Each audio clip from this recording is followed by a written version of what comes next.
Eh bien, les amis, on se retrouve pour un nouvel épisode du podcast à voix haute. Eh bien, on arrive au 14e épisode. Ça avance doucement, mais sûrement. Et aujourd'hui, là, notre 13e invité, parce que c'est vrai qu'il y a eu l'épisode pilote où on a testé le format ensemble. Donc aujourd'hui, on reçoit Julita. Donc merci, Julita, d'avoir accepté notre invitation. Grand plaisir. Je suis ravie. J'ai la banane. C'est un Donc, grand il faut dire plaisir. que Julita, on s'est rencontrés à travers le programme Coach en Mission. Donc, j'ai l'impression Ouais. que le programme Coach en Mission est un vivier d'invités pour nous parce que on en a eu d'autres. Hein, Manon et Seb, bah, du coup, on s'est rencontrés aussi et là. Donc, ça donne quand même des choses. Il y a des suites, en tout cas, au programme. Euh, Après, est-ce que Manon Seb pouvait juste rappeler un peu comment ça va se passer là, le temps qu'on va passer ensemble Julita, avec Julita? déjà, Julita, est-ce que tu es un petit peu au courant de d'où tu arrives ici avec ce podcast? Est-ce que tu as regardé un petit peu des épisodes? Ouais. J'ai regardé vos épisodes précédents, que j'aime beaucoup d'ailleurs. Donc, tu sais en fait un petit peu ce qui va se passer, quoi. C'est que là, on ne sait pas encore de quoi on va parler. Mais c'est sûr qu'on va parler de plein de trucs. Et Ouais. la Ouais. Ouais. Ouais. beaucoup aimé quand je regarde vos épisodes, j'aime beaucoup ce flow qui est à moitié improvisé, mais il y a un fond, il y a un fil un peu instantané, mais j'aime beaucoup. On Bah, se du laisse coup, un tu peu vas porter, oui. l'expérimenter. Ouais, C'est un c'est peu ça. ça, on se laisse porter. Et c'est vrai que enfin, ce qui en ressort, c'est que c'est toujours des conversations très variées et beaucoup de profondeur aussi. Ça va loin, hein, à des moments. C'est peut-être aussi les invités qui font ça, hein, je pense. Peut-être, peut-être. Qui sait? Mais en tout cas, moi, ce que j'aime beaucoup, c'est que c'est un podcast dit sans préparation, quoi. On arrive, on ouvre les micros et on voit ce qui se passe, quoi. C'est ça. Du coup, Julita, alors, on va révéler un petit secret, mais tant pis, c'est pas grave, ça fait partie du jeu. C'est que là, on enregistre, on t'a pris un peu au dépourvu parce que tout va bien, on est là ensemble et c'est top. Tu as eu un petit décalage horaire dans le rendez-vous pour enregistrer, mais Ouais. on en sourit parce que du coup, ça donne aussi le ton de ce que tu aimes faire. Tu vois, c'est que tu étais à l'heure Brasil, à l'heure do Brasil. Du Alors, coup, on était un... pour que les gens comprennent, en fait, quand on a pris le rendez-vous, quand je l'ai mis dans mon calendrier, j'étais au Brésil. Et mon calendrier l'a enregistré à 15 heures. Parce que pour moi, 10 heures, pour lui, c'était 15 heures et je ne l'ai pas rectifié. Et donc, moi, j'étais tranquille à ma séance de sport. Voilà. Et puis, bah, moi, le relou qui appelle en disant Hey, comment ça va? Mais comme j'ai vu ton nom sur le téléphone, je me suis dit, ah, il Il y a y peut-être un... a il y a peut-être un un truc. truc, je crois. Ouais. Mais c'est pas grave, tu vois, on est là, mais c'est bien la preuve que, tu vois, là, ça donne un sujet parce que là, on parle du voyage, là. Tu vois, Ouais. parce que ça, c'est quand même un truc. Enfin, tu nous as dit un peu aussi avant qu'on enregistre que, bah, en fait, tu revenais de la séance de sport avant qu'on enregistre et du coup, tu prépares ce qui est un voyage aussi, même si c'est en France, mais tu prépares une marche, là, pour le coup. Oui, je prépare le GR20 que je vais faire en septembre. Ah, c'est bientôt là. Donc Ça septembre. s'approche. Alors au moment où on enregistre, on est avant septembre, mais ton épisode, Ça au sera moment où les gens vont diffusé nous écouter, là maintenant, les après. gens qui nous écoutent ou qui nous voient, ce sera après du coup. Donc Ah tu seras ben normalement, je te souhaite que tu seras déjà rentré. oui, voilà. Moi, je me le souhaite aussi. Et ça, tu vois. Mais c'est vrai que là, c'est un challenge parce que le JR20, c'est quand même un. Alors, ma femme a fait les chemins de Saint-Jacques. Donc, c'est vrai que le Mm. JR20, c'est dans le monde de la marche, c'est quand même quelque chose qui est assez réputé en disant voilà, toi qui fais de la marche, c'est un challenge de faire le JR20. Euh, Comment Alors, pour la petite histoire, je ne fais pas de la marche. tu vas le Donc, faire tu vas le faire en quoi? En courant? non, non, mais je vais le faire en marchant, je vais faire comme tout le monde, mais je ne suis pas une adepte de randonnée, je n'en fais pas. Donc c'est un peu suicidaire peut-être, mais je me prépare musculairement, physiquement. On a fait les 25 bosses, si quelqu'un connaît les Oui. randonnées, les Ah, 25 bien sûr. bosses de Fontainebleau. Mm. J'ai failli mourir. Ah, Extrêmement, c'est extrêmement dur. Mais bon, je l'ai fait il y a quelques mois. Parce que, Euh, pardon, hein, mais la géographie, alors, normalement, le cours de géo qui parle de la France, de la géographie des régions françaises, j'y étais à ce cours-là, c'était il y a longtemps, mais j'y étais. Le GR20, c'est pas vraiment même, Fontainebleau. ouais, c'est pas vraiment les mêmes paysages qu'à Fontainebleau, quoi. Alors, ouais. à Fontainebleau, il y a une forêt où il y a des, des bosses en pierre et on dit que ça ressemble le plus à une étape de GR20 dans la région parisienne. Une étape. T'imagines que le Oui, GR20, c'est il y en ça. a, je sais pas combien, en fait, c'est ça. On va pas 13. la décourager. Non, Nous, non, Non, on mais mais nous, on c'est l'a fait vachement en parler un petit 13. peu. Toi, partage ce qu'a fait ta sœur, parce qu'elle Bah, en revient bah, le GR20. Elle l'a ma fait sœur l'année qui dernière. habite justement près de Fontainebleau, on fait beaucoup de fois le GR20, les Le... 25 bosses justement pour se préparer au GR20. Et donc, ils faisaient le 25 bosses avec un sac de 30 kilos, etc. à la fin pour s'entraîner. Et ils ont dit quand même que le GR20, c'était difficile. Donc, je pense que ouais, c'est important de bien se préparer. Et de toute façon, après, rien ne t'oblige de faire. Enfin, tu vas voir en fonction de ta forme physique. De toute façon, hein, c'est pas je le fais ou je le fais pas. Tu vois, tu peux commencer à faire le GR20 et voir si tu veux jusqu'au bout ou pas, ralentir, prendre le temps que tu veux. Alors, oui ou non, parce que c'est quand même une organisation, Ah oui, c'est-à-dire par contre, que oui, il faut s'organiser. Ouais. aujourd'hui, on a des billets d'avion qui arrivent à l'arrivée et le Ah oui, départ, d'accord. on a des hébergements, donc on s'est donné, on n'a pas pris la version la plus difficile, on la fait pas, on est trois à le faire en 16 étapes, on en fait 13 et on était Combien de assez jours? raisonnable en Combien 13 de jours? jours. 13 13 jours? jours, 13 étapes, Ok. 13 jours. mais Et ça donc, Ok. reste. on a des refuges réservés. Donc, Ok, aujourd'hui, on est parti, hein. ok, d'accord. Bon, bah. Bah, en tout cas, eux, ils sont vraiment entraînés comme ça, en faisant régulièrement les 25 bosses et en ajoutant des difficultés au fur et à mesure, en faisant moins, Plus bah, vite, plus ouais. vite, plus chargé aussi. Et ça les a vraiment aidés à s'entraîner pour le GR20 Ouais. qu'ils ont réussi. Mm. Ouais. Mais Voilà. du coup, ton sac, Juditha, tu l'as sur toi. Oui, Tu fais pas. Ouais, le sac, c'est sur ton dos, quoi. ouais, ouais, ouais, ouais.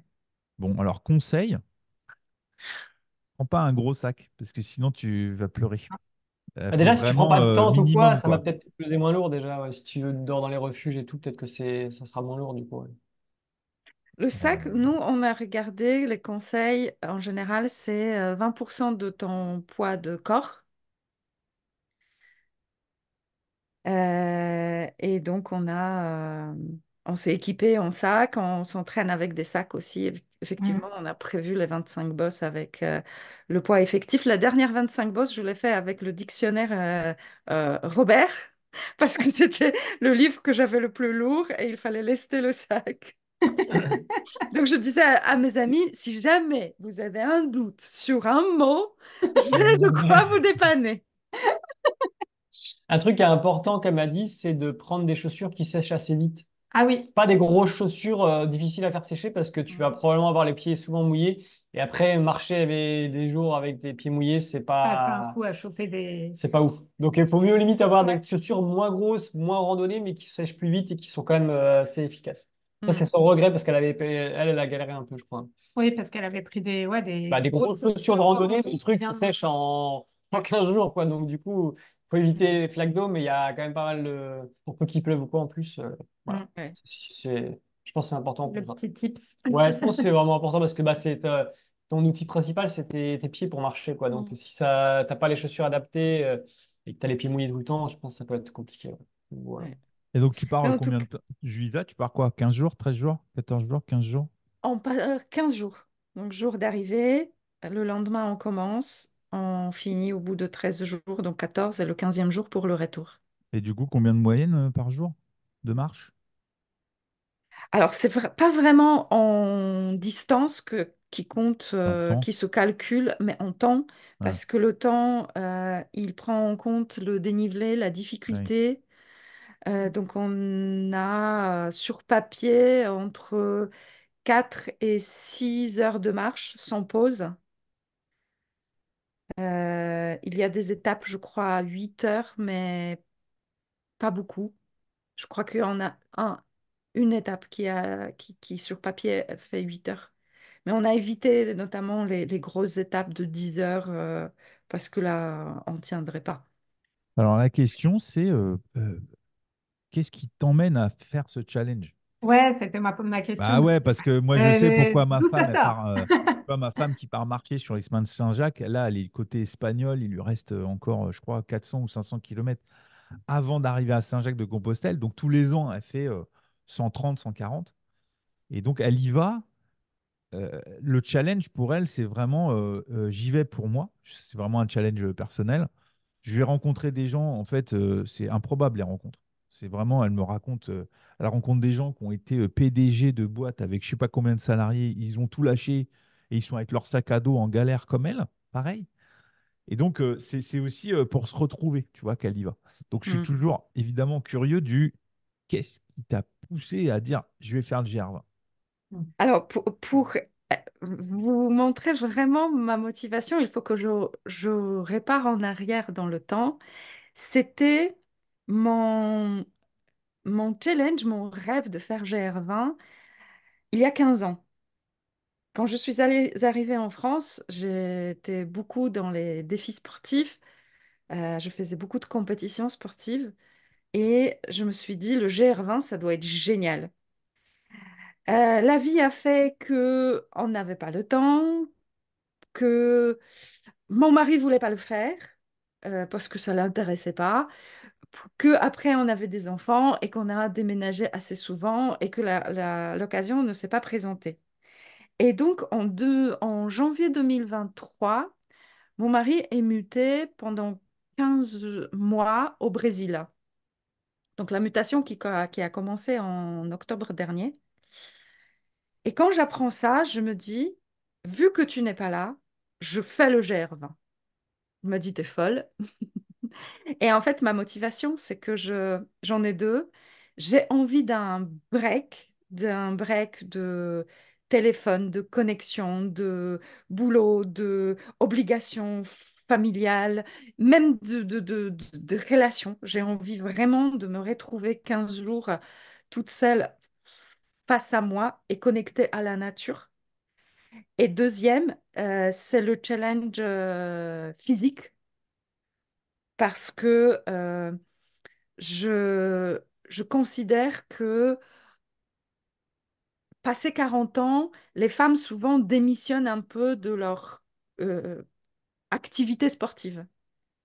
Et moi, je ne veux pas, je veux me prouver encore que j'ai les capacités de m'entraîner régulièrement et d'aller relever ce challenge-là. C'est un beau challenge. Mm.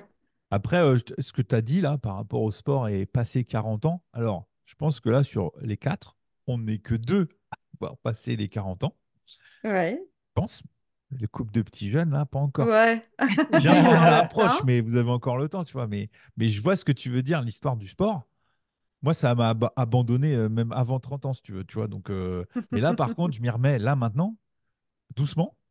Ouais, Je pense par la marche, ça va très bien. Juste la marche quotidienne, c'est déjà les fameux 10 000 pas. On en parlait en off avant d'enregistrer. Les fameux 10 000 pas par jour, aller promener son chien, c'est une bonne excuse pour aller faire de la marche, tu vois. ouais, Euh, Moi, faire les chemins de Saint-Jacques avec ma femme, avec Delphine, non, quoi. Moi, ça m'intéresse pas, en fait. C'est vraiment son mm, truc. Tu vois, c'est aussi ça, c'est de dire le challenge là que tu es en train de faire, c'est aussi, tu l'as dit, c'est pour toi que tu le fais, quoi.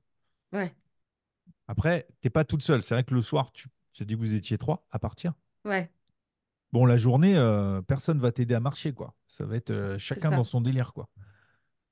Mais c'est aussi, je trouve, s'autoriser. Moi, je travaille beaucoup avec les femmes aux alentours de 40 ans. C'est aussi de s'autoriser, laisser tout et partir et penser à soi. Et c'est pas abandonner, c'est pas délaisser, c'est vraiment avec tout l'amour que j'ai pour vous, je m'autorise de prendre ces 15 jours et j'ai beaucoup de gratitude parce que j'ai demandé à mes beaux-parents de venir garder mes enfants parce qu'elles sont adolescentes mais elles sont encore beaucoup trop jeune pour rester toute seule. Et donc, je suis aidée. Ça veut dire que cette demande, ce besoin, il a été compris aussi dans mon entourage. Et je suis très reconnaissante que ça puisse se faire.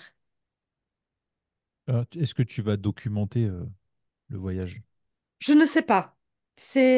Ah, je C'est... dis pas. Alors attends, je vais mettre une nuance parce que quand on a ça en tête, il y a la suite de est-ce que tu vas le partager sur les réseaux? Non, non, déjà de Mhm. documenter pour toi, en fait. Moi, c'est plus ça, hein. La question, elle est dans ce Hmm. sens-là de est-ce que tu vas le documenter pour toi? C'est-à-dire faire quelques photos ou même faire un journal, tu vois, pour dire ton ressenti pendant le voyage.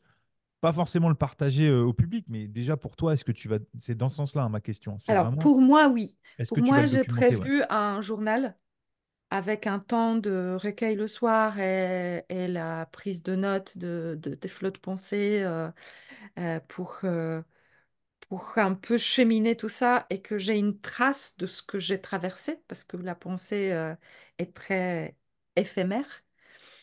Donc, je vais le documenter. Je vais certainement prendre des photos, mais oui, je l'ai compris dans le sens de partage et j'ai pas envie de m'encombrer avec des réseaux sociaux pendant ces 15 jours. Justement, tu es dans l'idée de couper. Ouais. Mm. Mhm. Ouais, Bah c'est ouais. ça. C'est un vrai break. Et je trouve que Mm. c'est le regard et le vécu n'est pas du tout le même quand on est dans cette idée de partage. Je dis pas que c'est pas bien, hein. Il y a des gens qui le font, c'est génial. Maintenant, c'est pas l'énergie que je souhaite pour moi pendant ce temps-là. Ouais, parce Et- qu'il y a quelque chose de l'ordre presque de la dissociation, je trouve, quand on veut faire des partages et que c'est pensé pour ça. Parce que du coup, il y a ce recul de se dire bah, qu'est-ce que ça va donner, comment le dire, comment. Et je trouve que ouais, Mm. c'est, On est euh, plus dans la démonstration que c'est ça, dans que la vraiment dans le réflexion. fait de vivre aussi Ouais. la chose, Mm. ouais. Il y a comme un pas de côté, quoi, Ouais, qui, à mon sens, fait que c'est difficilement conciliable bah, de mon expérience hein, avec le fait d'être pleinement dans l'instant, quoi. En ouais, tout cas, moi, je le vis comme ça quand je documente des Moi, j'ai déplacements ou l'impression quoi. qu'il y a deux niveaux dans tout ça. Il y a le fait de documenter pour partager, effectivement, où là, tu te dis comment je peux faire pour que ça rentre bien, etc. Et il y a l'autre niveau qui fait où tu veux pas forcément le partager, mais tu passes ton temps quand même à filmer des choses au lieu de les regarder de tes yeux, tu vois. Ouais. Je pense oui. notamment, l'autre fois, on parlait des concerts où tu passes ton temps à filmer. Et je pense que ça, c'est un autre degré qui est assez vicieux parce que tu dis quand même, oui, mais je profite et c'est pour moi que je le prends, ça me fera un souvenir.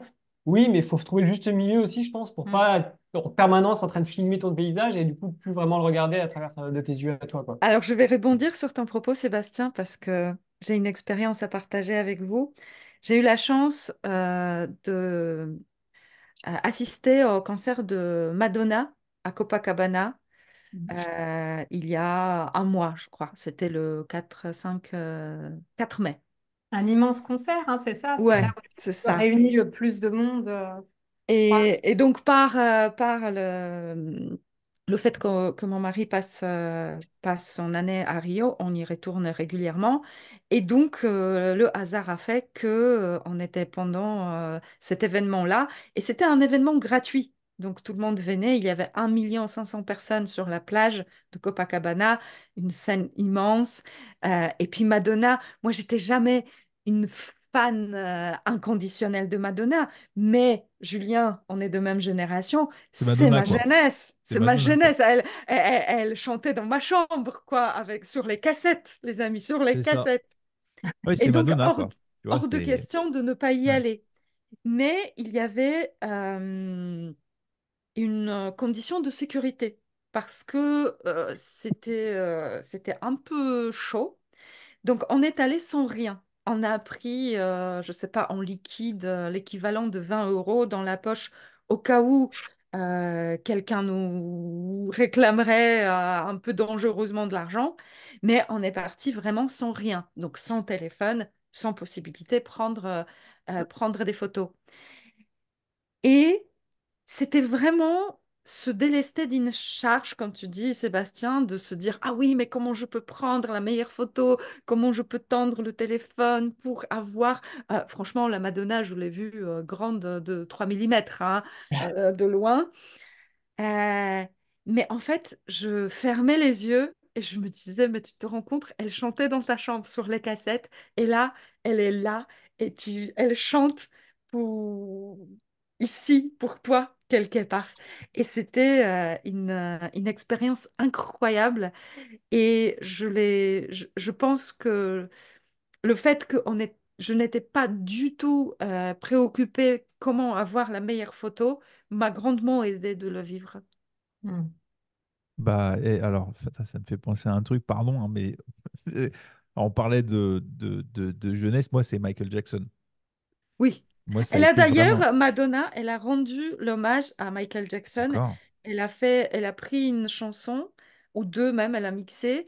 Il y avait un grand écran avec ombre de Michael Jackson et ombre de Madonna en petite robe de l'époque. Et en fait, ils dansaient ensemble et ils ont mixé la chanson de Michael Jackson et Madonna. Mais oui, évidemment, c'était ça. Mm. Tu vois, mais ça m'a fait penser à ça parce que moi, Michael Jackson, je l'ai vu en concert des Princes en 97. Ouais, Faut savoir que donc moi, l'album Thriller, il est sorti en 82, j'avais 5 ans. Ma tante, en fait, elle l'avait en vinyle et quand elle le mettait, je savais pas ce que c'était. Je dansais dessus, en fait. Et elle me l'a offert quand j'étais petit. Mes parents m'ont offert mon premier Walkman, j'avais 7 ans, avec la cassette des Jackson 5. Donc, pour te dire que c'est un truc qui a été ouais, ancré. J'ai un de mes amis, meilleurs amis, qui est fan absolu de Michael Jackson. C'est genre, il rate les cours pour aller à Paris le voir pour avoir un autographe. Voilà, c'est pour te dire à quel point. ouais, Et donc, il y a le concert au Parc des Princes. Et on se dit, c'est fou parce qu'on a écouté tous ses albums. Enfin, tu vois, on connaît toute sa life, quoi. Tu vois. Et on va à 3 heures du matin au Parc des Princes, ouais, alors que le concert, il est à 20 heures, hein, et que ouais, l'ouverture des portes, c'est 19 heures. Donc, on a attendu ouais, 15 ouais, heures ou 16 heures debout, mais on était à, je sais pas, 30 mètres, 40 ouais. mètres, même pas. Donc, vraiment, je l'ai bien vu, quoi. Mais il faut savoir qu'en 97, ça n'existe pas, les téléphones portables. Rappelez-vous. T'as pas de preuves? Donc, la seule preuve que j'ai, c'est des photos avec un appareil jetable où enfin, c'est tout flou, tout pourri. Il y a les photos de nous en mode selfie en train d'attendre et une paillette qui était en l'air que j'ai attrapée et voilà. Et c'est tout. Et j'ai le ticket pour dire que j'y étais, tu vois. Mais le Ouais, reste, c'est dans ma tête. C'est-à-dire que ouais, enfin, faut remettre dans l'époque. Mais c'est pareil. C'est-à-dire que quand il se met à chanter, enfin, moi, je suis sorti extinction de voix. C'est vraiment. C'était dans ta chambre. Ça, là, tu te dis, ah, ouais, mais le mec sur qui je dansais quand j'avais 5 ans, il est là devant moi, en fait. C'est fou. ouais, C'est fou. Donc, même si toi, tu l'as vu en tout petit, bah, tu y étais. Tu peux dire, j'y ouais, étais. Bon, là, vous étiez 1 million. Alors, au Parc des Princes, on n'était pas autant. Mais pour le coup, je vois la sensation que ça peut faire, tu vois. ouais. Et de le voir à Copacabana, donc à Rio de Janeiro, c'était une dimension supplémentaire parce que pour ceux qui ne sont pas fans de Madonna, je précise, elle est considérée comme la marraine de la communauté gay homosexuelle. Et à Rio de Janeiro, c'est une ville qui est un peu le QG de cette communauté-là parce qu'elle est assez maltraitée dans le reste du pays. Et c'était une communion entre ces fans qui étaient pleins de reconnaissance pour tous les messages que Madonna a défendus pour eux, pour toute la bienveillance qu'ils ont retrouvée dans ces titres, dans ces clips. Et c'était vraiment magnifique, c'était très touchant. Et au niveau de sécurité, on a attendu 3 heures. Alors ça, et tout le monde était cool. Alors évidemment, ça picolait, ça prenait des substances que je veux même pas savoir ce que c'est. Mais ils étaient tous très pacifiques et ils étaient heureux d'être là et c'était leur événement. Ils étaient reconnaissants à Madonna de venir faire ce dernier, parce que c'était le dernier concert de sa tournée qui couronnait 40 ans de sa carrière. Waouh. Est-ce que vous, ça vous est déjà arrivé de vivre un peu ça, Manon Seb, sur un concert, un artiste ou ouais, que vous avez écouté plus jeune et que vous avez vu sur scène est-ce que ça, Ah, vous avez déjà vécu ce truc-là? moi, dans les concerts marquants, justement, au Parc des Princes dont tu me parlais, mais bon, forcément, c'est autre génération. Moi, c'était les Red Hot Chili Peppers. Ah, magnifique aussi. Ouais, c'est bien. Et j'ai connu ça, le fait d'attendre toute la journée dehors. Et puis après, de courir, de faire tout le stade en courant pour arriver. À l'époque, il y avait, je sais plus comment, enfin, je crois pas que c'est fasse pareil maintenant, mais il y avait une fosse de devant. Et donc, il fallait, enfin, tu savais pas avec ta place si tu pouvais être dans la fosse de devant. Le seul moyen d'y être, c'était pas de payer plus cher, c'était d'arriver plus tôt à Et de l'époque. courir quand ils ouvrent Et de les portes. courir avant Ouais. qu'ils ferment la première. Donc, on avait réussi à l'époque avec une amie de lycée à être dans la fosse de devant. Et bah, pareil, j'ai des photos des photos, mais je ne sais même plus avec quoi. Si, c'était du numérique quand même, mais c'était pas terrible. Parce que là, je vous dis ça, ça date de 2007, je pense. Ouais, 2007. Et, euh, et par contre, j'ai retrouvé récemment sur YouTube le concert en version audio. Il y a quelqu'un à l'époque qui a enregistré ça. Et il y a des solos, enfin vraiment de guitare et tout. Enfin, c'est incroyable, quoi. Et de me dire, parce qu'en plus, je les ai revus plus récemment et avec Sébastien et des anciennes collègues, c'est, c'est, enfin, c'était pas ce que c'était à l'époque, quoi. Et du coup, je me dis, bah, j'étais là au moment où ils étaient à leur top du top, quoi. Mm. Et c'est vrai que ce j'étais là, ça fait quelque chose, c'est ces petits trucs de vie qu'on a où, enfin, limite, ça nous rend fiers de nous, alors qu'il n'y a pas beaucoup de raisons d'être fiers, mais juste, j'étais là, quoi. Et je trouve que ça, ouais, ça apporte quelque chose. Toi, t'as des concerts comme ça qui t'ont Non, marqué? moi pour le coup, j'ai pas eu une enfance avec énormément de concerts. Alors pourquoi, je sais pas trop. On écoutait pas mal de musique à la maison et tout, mais c'est vrai qu'on va pas Attends, trop. attends, Seb, c'est pas forcément, c'est plutôt un artiste que tu écoutais quand tu étais plus jeune et que tu es allé voir, tu vois. Bah oui, les Red Hot avec notamment avec Manon, mais C'était plus tard, ouais. c'était pas. J'étais un peu déçu moi, donc je sais pas vraiment ce que Ah, j'espérais. Après, c'était quand même cool parce que ça m'a rappelé quand même des musiques que j'écoutais il y a longtemps, mais voilà, c'était pas non plus la dinguerie. Le seul truc, bon souvenir que j'ai, c'est un concert, mais s'il y a tellement longtemps que j'étais très très très jeune, et c'était Mano, ceux qui peuvent connaître, que oui. j'avais vu en concert, dis-toi, mais j'étais tout jeune, et ça m'avait pas mal marqué parce que bah, je crois que c'était mon premier concert du coup que j'avais vu avec mes parents. Et ouais, ça c'est top. Mais sinon, non, j'ai pas spécialement. Quand j'étais vraiment jeune, non, je crois pas. Après, j'ai eu pas mal de concerts Bah, par plus la suite. récemment, oui, parce que Ouais. moi, j'aime m'en faire. Donc Et du coup, ouais, j'ai des très bons moments, mais c'est vrai pas de gens que j'écoutais quand j'étais Et plus en parlant de jeune. ça, moi là, c'est bah, à l'heure où le podcast est enregistré, ça n'a pas encore eu lieu, mais normalement, quand ce sera diffusé, ça devrait avoir eu lieu. Je vais aller voir Russell Crowe en concert. Donc Gladiator, quoi. D'accord. C'est l'acteur de Gladiator. Ben oui. Et pour le coup, Gladiator, c'est un de mes films de quand j'étais gamine. Où, waouh, c'est un des premiers films que j'ai vu au cinéma et bah, ça m'a vraiment beaucoup, beaucoup marqué. Je ne sais même pas si c'est un des premiers films que j'ai vu, mais en tout cas, c'est un des premiers films dont je me rappelle vraiment de l'avoir vu et que ça m'a marqué. Et il chante en fait. D'accord. Et quand j'ai vu, alors maintenant c'est un monsieur d'un certain âge, quoi, mais quand j'ai vu qu'il passait en concert là à Paris, ben, j'ai écrit à la famille et puis hop, on y va en famille, quoi. Et pour moi, c'est pas rien de me dire que si tout se passe bien, je vais avoir sous les yeux Russell Crowe dans une petite salle en plus. Incroyable. Donc, ça me fait trop plaisir. Bah, c'est ça. Mais moi, j'ai revécu ça là, il n'y a pas longtemps. MC Solar, MC Solar, pour le coup, qui a Mmh. refait une Ouais. tournée là. Euh, Bon, moi, ça m'a fait bizarre parce que j'écoutais ça en 91, 92, quand c'est sorti, son premier album Mmh. sur cassette, hein, parce qu'évidemment, Ouais. on n'était pas encore très moderne.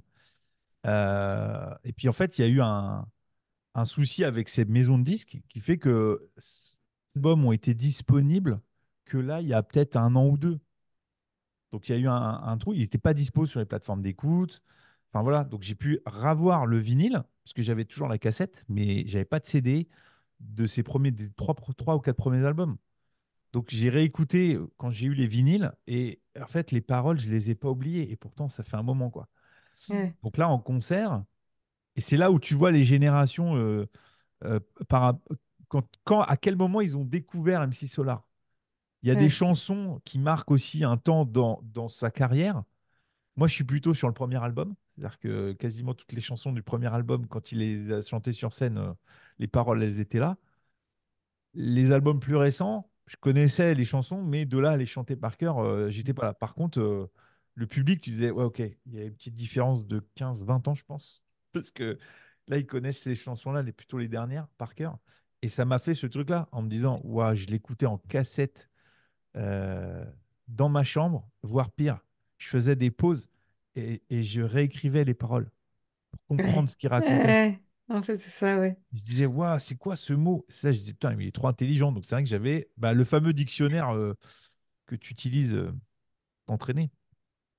Moi, j'ai une Bah, question du pour coup, vous, du coup. MC Solar, c'était un peu ça. C'est fallait. Avant Sébastien, je voulais juste faire un clin d'œil parce que Julien parlait à quel moment on a découvert MC Solar. Et moi, c'est un peu drôle. Je l'ai découvert dans mon livre de français. Parce que moi, en 92, j'ai passé mon bac. Non, en 96, j'ai passé mon bac. Donc 92, je suis rentrée au lycée et j'ai commencé à apprendre le français.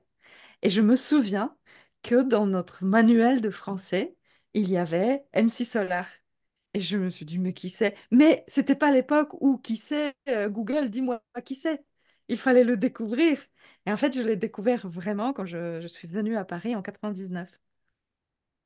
Dis donc, c'est chouette d'avoir ces références-là dans mes livres. Ouais. J'ai pas le souvenir d'avoir eu ça, moi, dans mes livres d'anglais ou de... Et pour le coup, moi, je suis d'accord avec Julien, parce que moi, en l'occurrence, bah, MC Solar, mes parents écoutaient beaucoup, donc moi aussi. Et du coup, les premiers albums, c'est ça que j'ai en tête aussi. Et beaucoup moins les derniers, tu vois. Et donc, je pense que ouais, ça ferait le même effet si j'allais au concert, hein, je pense, au Ah niveau bah des moi, paroles. ça m'a. Enfin, j'ai Mais est-ce qu'ils adoré. chantent encore les vieilles chansons? C'est toujours ça que j'ai peur. C'est qu'ils, des fois, Oh. on a toujours peur que. Enfin, moi, je me dis, ça se trouve, ils vont chanter que les chansons, les Ah nouvelles, parce que non. c'est ce qui est connu et Là, tout. il a C'est chanté ça. Ok. Ben au non. concert, il a chanté 4 chansons de son dernier album. Ok. Donc en fait, son dernier album, faut savoir que c'est un malin. Enfin, c'est un malin. En même temps, il revient bien en force. Il sort un album qui est un triptyque. C'est-à-dire que là, c'est le premier des 3 albums qu'il va sortir. Et il n'y a que 7 titres. Hmm. Mm. T'imagines que là, il a chanté 4 titres sur 7. Donc c'est quasiment, il a chanté son album, quoi. Et après, il y a tous les autres. Mais c'est quand tu vas voir un chanteur ou un groupe, s'ils chantent pas les chansons que tu as Ouais. écoutées, tu dis, vas-y, ça me Ah bah saoule. c'est Il y a Ah, ça. mais combien quand ils ont fait d'albums 500 000 chansons. Eh ben, c'est leur travail Bah regarde Johnny Hallyday. Je veux dire, si Johnny Hallyday, il de faire chante les pas tubes. Ouais. certaines chansons, bah ils sont déçus. Et d'ailleurs, Ouais. j'avais vu un doc là-dessus, justement, où à un moment, il était parti à Las Vegas, justement, pour faire un concert spécifique où il dit, bah je vais chanter justement les chansons de mon dernier album. Les Français, ils sont venus en avion, tout ça. À la sortie du concert, ouais, on est déçus, il n'a pas chanté, tu vois, les chansons que les gens attendent, tu vois. Ouais, ouais, ouais. Ouais. Mais Donc, j'avais la même appréhension quand j'allais voir Madonna. Mm. Parce qu'il y a énormément de chansons. Moi, à partir de 2000, j'ai décroché, je ne la suivais plus. Et on a fait avec ma fille, je voulais lui faire découvrir un petit peu parce que l'idée était de les amener. Finalement, elles sont pas venues. Mais un blind test qui était accessible sur YouTube. Mais j'ai reconnu 2 chansons quoi, sur 25. Mm. Je me dis, waouh, si elle fait le choix de chanter les chansons que je connais pas, ce sera moins drôle. Mais finalement, non, c'était des gros tubes qu'elle chantait. Ça, c'est vraiment le kiff, hein. Quand tu as une chanson que tu aimes. Moi, ça m'est arrivé d'aller à des concerts pour une chanson. Je pense à l'époque, j'étais allée voir Aloe Black. Il y avait une chanson que je connaissais de lui et que j'appréciais de lui. Et je l'attends, je l'attends, je l'attends. Puis au moment où tu reconnais les premières notes et Mm. tout, ça déclenche quelque chose. Ouais, Vraiment, c'est vrai que ça, c'est puissant en fait. ouais. Quand on a des chansons comme ça, qui sont des morceaux de nos vies, hein, finalement. De les avoir là en direct, Ben, ça me fait c'est... penser au concert de Matmata où ils n'avaient pas chanté la chanson que tout le monde voulait. Ouais, ouais, j'ai eu ça, moi. C'était la T'as connu frustration. ça, toi? Bah oui.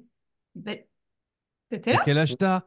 Mais non, mais c'est pas possible, c'est un concert que j'ai fait avec ma sœur. Bah, en tout cas, moi, j'ai un souvenir, en tout cas, C'est où trop, j'attendais une chanson comme ça et je l'ai pas eu. Alors, bon, bref. Eh, ça se trouve, vous êtes allé au trop même bizarre. concert, vous étiez au même endroit, vous avez vécu le même truc, mais sans le savoir que Parce finalement. que dans ma tête, j'y étais seule avec ma Peut-être sœur. que c'est toi qui me l'as raconté, mais en tout cas, j'ai vraiment eu l'impression que ça Eh, c'est Madonna, ça y est? Non, c'est quoi? Non. Excusez-moi. Du coup, moi, la question que j'avais pour vous, Si vous pouviez choisir de vivre un concert de n'importe qui, n'importe où, etc., quel artiste, même décédé ou pas décédé, vous choisiriez pour vivre ce moment-là? Michael Seriez- Jackson. C'est Bah, bon. moi, je le pense Encore. aussi, mais après, j'ai une petite Michael réflexion. Jackson sans hésiter. C'est-à-dire que tu me dis, tu dois refaire un concert. Le concert de Michael Jackson au Parc des Princes. Voilà. Refaire un concert que tu as déjà vu Non, du coup non, juste ou- aller voir quelqu'un, peu Ouais. importe s'il est mort ou vivant, celui que tu veux, et tu Oh, peux moi, avoir un concert. j'irais bien voir Jimi Hendrix. Ouais. Parce que lui, je l'ai pas mal écouté quand j'étais au lycée. Et toi, Julita, t'as une idée? Moi, je pense que ce serait Sting. Alors, Ah, un mélange de Sting et de Police, mais ouais. Ah, c'est encore possible. oui. Oui, d'ailleurs, Sting, apparemment, a une maison à 10 kilomètres de chez moi. Oui, il est dans notre coin, Sting. Nous, Ouais, on habite dans les Hauts-de-France avec Julita. ouais. Il est pas très loin de chez toi. Il est plus proche de chez toi que de chez moi, mais oui, oui, oui. Oui, oui, Effectivement. il est dans la ville où mes enfants vont à l'école et en fait, il a été coincé en quelque sorte pendant le Covid et il a décidé de passer Covid dans cette ville et par la suite, il a acheté une maison donc on peut le croiser apparemment. Je Donc lui Sting demande et un petit Police. Et concert du coup, privé. Seb, toi, ce serait qui? Bah, moi, je pense que c'est quand même Michael Jackson parce que j'ai jamais pu et je pense que j'aurais vraiment kiffé. Après, mais ils sont pas décidés, mais Michael Field, je pense pas que vous connaissez peut-être, Monsieur. c'est particulier. Et sinon, les Bee Gees ou Supertramp, je pense. Ça m'aurait bien plu. Alors, les Donc Bee voilà. Gees sont plus que un, je crois. Voilà, donc c'est plus compliqué. Mais Michael Field, ouais, je pense aussi que ça m'aurait bien plu. Je sais pas si vous connaissez. Si vous connaissez pas, regardez, écoutez. C'est Mike? Oldfield, ouais. Ouais, moi je le connais. C'est celui qui Ouais. a fait la musique de l'Exorciste. Voilà. Mhm. En piano, là. Tu vois un Ok. peu? En fait, c'est pas un chanteur spécialement, c'est un compositeur. C'est un peu, voilà, et c'est de la musique qui fait de la musique un peu ambiance, etc. Donc, c'est pas d'un chanteur, mais du coup, ouais, c'est assez stylé. Ah Petite bah alors si on dédicace est à ma mère, là-dedans, d'ailleurs. il fait plus, mais Je crois que son dernier concert, j'ai il a fait. raté un, j'ai raté. Enfin, pour le coup, ça, moi qui suis fan de cinéma, John Williams. John Williams, en fait, qui dirige un orchestre avec enfin, projection d'extraits et tout ça. Et ça, je l'ai Mhm. raté. J'étais pas dispo quand je sais plus en quelle année c'était. Je crois que je travaillais, j'étais sur un mariage le jour où c'était un samedi. Et j'ai fait, bon, bah, je bosse, je suis pris. Et en fait, ah, tu vois, John Williams, bah, c'est pareil, ça, il fera plus. Il y a des concerts avec ses musiques, mais c'est plus lui qui dirige, quoi. Hmm. Et trop vieux, monsieur. Trop Ah âgé. bah oui. Donc, Et du moi coup, je pense aux Julita. zones. Ah, Oui. vas-y, vas-y. Non, non, vas-y, Non, vas-y. parce que ça me fait penser aussi, tu parlais du sport juste avant que tu regardais des championnats d'Europe d'athlétisme. Et Oui, moi, les endroits qui me énergisent et qui me font plaisir et où je me suis rendue dernièrement, c'est le Roland-Garros. C'est absolument un endroit qui est magique. Moi, je me posais la question, du coup, quand il fait beau, le soleil tape vraiment sur la tronche toute la journée. Ouais, ouais. Souvent, moi j'y retourne régulièrement depuis que j'habite en France, donc depuis 20 ans. Et je me souviens des premiers coups de soleil, c'était régulièrement à Roland-Garros, ouais. Donc, Donc, chapeau obligatoire. chapeau, crème solaire. Bon, c'était pas le cas cette année, hein. Cette année, il y avait beaucoup de pluie et on était bien abrités sous les toits de Coursusan-Longland. Mais oui, quand il fait chaud, c'est... C'est vrai qu'on parlait des concerts, mais c'est un peu comme les matchs. Il y a des matchs, Ouais, ouais, c'est des matchs qui sont historiques. Et là, je pense que être présent à des matchs historiques, ça doit vraiment te faire le j'y étais. ouais. Moi, ça m'est jamais arrivé. Euh, Il y a des matchs, il y a des sports. Julien te disait qu'ils ont peut-être été sur le même concert sans se connaître. Moi, ça m'est arrivé. J'étais au match France-Pologne de foot et on s'est rencontrés avec mon mari quelques mois plus tard et on a constaté qu'on était tous les deux dans les au tribunes. même. Ah, Mais c'est pas trop dans marrant. les mêmes tribunes, en fait. bah alors moi je vais vous raconter un truc. Alors en fait, il y a deux choses, ça me fait penser à deux choses. La première, c'est un truc qui ne me concerne pas, puis la deuxième, c'est un truc qui me concerne. Le premier, c'est justement cette histoire-là. J'ai vu passer, je crois que c'est, je sais pas si c'est en Chine ou, enfin, bref, en Asie. Ça sera plus simple.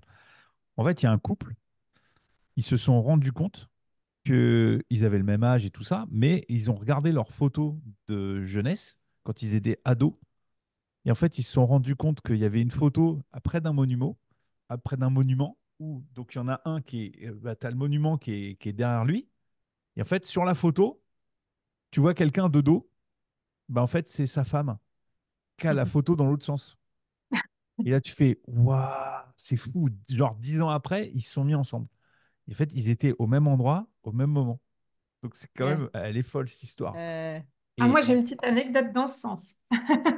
bah, alors vas-y, je partagerai la mienne moi perso parce que moi il m'est arrivé un truc avec ma femme aussi qui est quand même, voilà, c'est Ben, moi, c'est le fait que j'avais une photo de Sébastien chez moi Ah oui. avant de le connaître.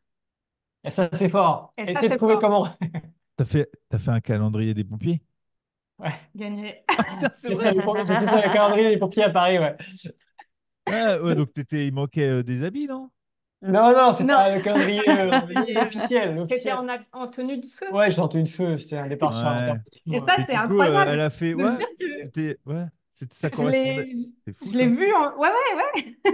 C'est incroyable, cette histoire. Incroyable, ouais. Mais j'ai plus le calendrier parce que je l'ai... Ma mère, elle l'a au pire. Ouais, sa mère là, mais moi, Bah, j'ai ça fait arrive pas du tri. souvent. J'ai fait du tri peu de temps avant et après, je l'ai jeté, ce Tu calendrier. dis, mais le Je gars, je m'en le rappelle. connais. Après, j'étais au milieu de plein de personnes. Enfin, on était quand Ah même ouais. plusieurs personnes Ah, sur la t'étais pas photo. le mois de C'était février, pas quoi. moi tout seul, tu vois. Après, déjà, être sur une des photos de. Parce que tu Des choisis pompiers pas, de en Paris, fait. ouais. Ils prennent des milliards de photos de plein d'interventions et ils font un tri, tu vois. Donc, déjà, la probabilité que je sois dessus, c'était assez collector. Donc on est content. Waouh. Ouais, c'est T'as mis rigolo ça comme sur ton anecdote. CV, non? Je fais le calendrier des pompiers de Paris, Non, tout mais ça. je peux peut-être le caler, tu vois, dire là, c'est moi, attention. Ça, c'est fou. Ah non, mais ça On aurait pu reconnaît quand faire même, on film. reconnaît quand même. Tu sais, t'imagines, tu rentres, en fait, tu t'arrives, c'est ta nouvelle copine. En fait, t'arrives chez elle, et il y a un calendrier où il y a ta tête. Tu sais, et tu Ouais. fais, wow, Mais c'est ça ouf, aurait pu, c'est ça qui est fou. À quelques, c'est dingue. ouais, je sais plus si c'était pas le calendrier de l'année, donc bon. C'était l'année d'avant, mais ouais, en vrai. Quelle C'est fort. histoire. Et ton Ah, anecdote à toi alors, moi, c'était au lycée. Avant que je change de lycée, puisque moi, tant qu'à faire, j'ai fait 2 fois la terminale, parce que c'était tellement bien que je l'ai fait 2 fois. Ben oui. Donc, j'étais en fait dans un lycée la première année, et plutôt genre juin, c'était à un moment la période, tu sais, entre deux, là. Tu es à la fin des cours, presque le bac. Et j'ai des potes qui disent, ouais, il y a une troupe de théâtre d'un autre lycée, ils font la représentation du Père Noël est une ordure. Hmm. Je dis, ouais, c'est cool. Alors, tout le monde connaissait le film. Moi, j'avais vu que la pièce de théâtre. J'avais jamais vu le film. Je dis, ouais, c'est cool, la pièce de théâtre, elle est marrante. Ouais, puis c'est bien, ça nous fait passer l'après-midi. Qu'on y va. On y va avec nos potes, tu vois, on se met à ranger et tout. Et là arrive une troupe d'élèves avec un prof chelou qui a une cravate comme ça sur le côté. Et il s'installe juste devant moi. Donc il s'installe, il a sa cravate, et là, tu sais, déjà, nous, on fait, putain, mais il est chelou, le prof. Nous, on y va tout seul. Là, le prof, il est avec ses élèves. Et il dit, les délégués, à côté de moi, et c'est un ordre. Et là, tu as 2 personnes qui arrivent, un mec, une meuf. Et je dis, putain, c'est vraiment des gros toutous, quoi. Tu vois, ils n'ont pas de personnalité. Je claque des doigts, j'arrive, les gros esclaves et tout. Bon, bah, rigole. Une des deux, c'était Delphine, que j'ai rencontrée. J'ai changé de lycée. Et en fait, on parle de ça. Je sais pas comment on est venu à parler de ça l'année d'après. Elle dit, ouais, l'année dernière, bah, le prof était bizarre. On allait voir une pièce de théâtre, là, le Père Noël est une ordure. Et, tu sais, et moi, je suis comme ça, je fais, ouais, moi, j'y étais. C'est vrai qu'à un moment, il y avait un prof avec une cravate. Elle dit, ouais, c'était notre prof d'histoire. J'ai dit, ouais, puis à un moment, il a appelé comme ça, genre 2 toutous, puis les deux, ils sont arrivés comme ça. Elle dit, ouais, bah, un 2 toutous, c'était moi, quoi. J'ai dit, ah, donc tu étais assis juste devant moi, en fait. C'est, voilà. Et donc, voilà, quand j'ai Euh, changé de lycée, bah, voilà, on s'est mis ensemble, voilà, décembre 95, et voilà, on est encore ensemble, 2 enfants, mariés, tout ça. Donc, comme quoi, donc je Comme l'ai quoi. rencontré un an avant d'être avec elle, tu vois. Voilà, comme quoi, les hasards de la vie, hein, tu vois. Mm. Mais tu vois, Julita, c'est juste, je veux rebondir sur ce que tu disais par rapport à, tu sais, le français, tout ça, avec justement ton arrivée en France. Parce que ça, c'est aussi est-ce que c'est comment tu as abordé un peu est-ce que ça a été un choc de culture? Comment tu t'es acclimaté en fait au changement de pays, de langue et tout ça, quoi? Euh, wow, wow, ça fait longtemps.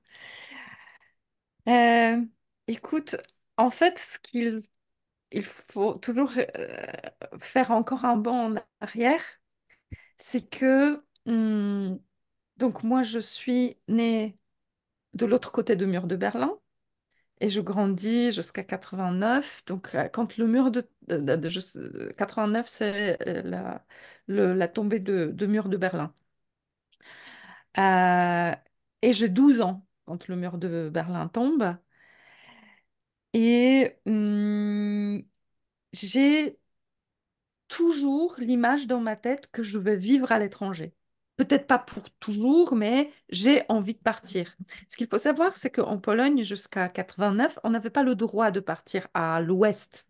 On avait un peu le droit de partir à l'est. Donc, j'étais en Bulgarie, j'étais en Russie pour des vacances. Mais partir à l'ouest, il fallait demander déjà avoir une bonne raison de partir. Et si jamais tu voulais partir juste comme ça, c'était un délit. Donc ça met une bonne croyance limitante dans la tête. Mais quand le mur est tombé, je me suis dit, mais chouette, on pourra voyager. Et en fait, je me suis rendu compte que certes, la cage a été ouverte, mais les oiseaux restaient dedans. En fait, les voyages n'étaient pas un rêve de tout le monde et tout le monde suivait son petit bonhomme de Bah, chemin. c'est surtout remettre dans le contexte, c'est que au moment de la chute du mur de Berlin, les frontières elles sont pas ouvertes en Europe.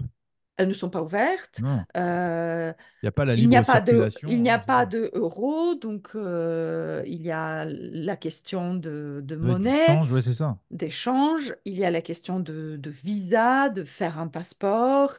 Il n'y a pas non plus des avions qui volent 3 fois par jour de Varsovie à Beauvais, pour ne pas citer, euh, ou Paris.